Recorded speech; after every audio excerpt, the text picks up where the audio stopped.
Të nderuar miq të TV Papirus, pra si sa më herët kemi këtu doktor Rushit Ismailin, specialist i mjekësisë familjare. Mirë se vjen doktor. Mirë se vjen, faleminderit për ftesën. Edhe juve faleminderit për kohën tuaj. Sot e kemi temën në lidhje për temperaturat e larta, si duhet të mbrohemi tashmë dhe cilat janë kategoritë më të rrezikuara. Është preokupimi që secili ditë sotit që temperaturat e larta po ndikojnë në mënyrën se si po gjenden njerëz, se si po sillen, si shfaqen simptomet.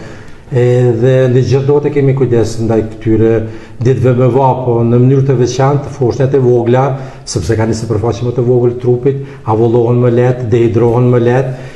Pastaj shtatzënat do kisha bërthirje të përdhënëse që dikurse nga puna në orët e mesditës, edhe janë të moshurit të cilët kanë sëmundje kronike të moshkrive, të zemrës dhe hipertension e diabet.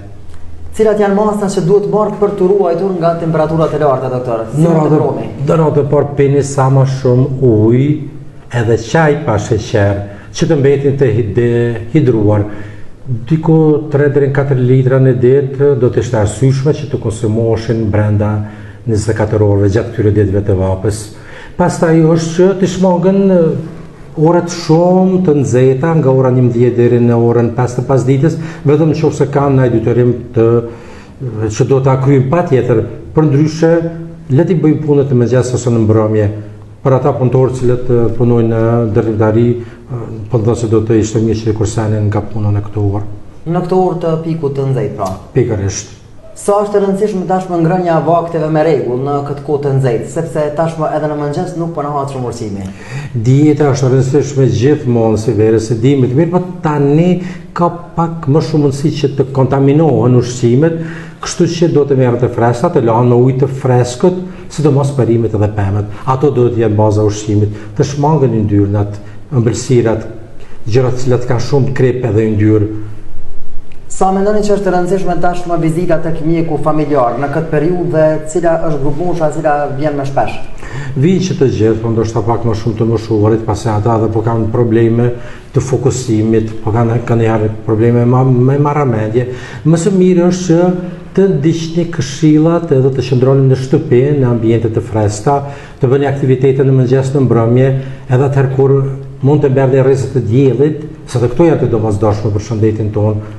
Deri në sa ora mund të dalin njerëzit? Po deri në orën 11 është në rregull në paradite, pasi do mos të zgjohen herët në mëngjes, një ditë e mirë me një zgjem të hershëm, edhe marrin rrezet të diellit, që ndihmon në krijimin e vitaminës D, që ndikon në formimin e kockave dhe imunitetit, ju ndihmon shumë mirë. Përndryshe ata të cilët kanë probleme, le të vinë në vizita në qendrat e mjekësisë familjare, ne ofrojmë këshilla edhe vizitë shëndetësore për ta. Atëherë, si mendoni që mund të ndikojë mungesa e vitaminës D në ekspozim në diell për persona me mungesë të kësaj vitamine? Cilat janë pasojat që mund të sjellë vitamina D?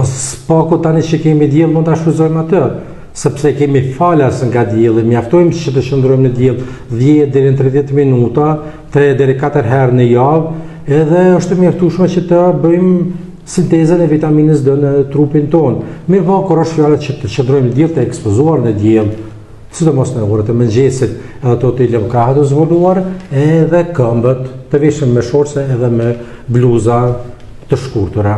Kjo ndikon për të marrë vitaminën D në mënyrë natyrale, pra? Është po pikërisht ta shfrytëzojmë kohën e verës ta marrim vitaminën D, që ta kemi pastaj edhe për kohën tjetër kur ka më pak diell. E kuptoj, doktor. Faleminderit shumë për kohën tuaj dhe për këshillat që i dha sot. Faleminderit juve, shpresoj që kaloni një verë të shëndetshme edhe relaksuese. Po ashtu edhe juve, doktor. Faleminderit shumë. Mirupafshim.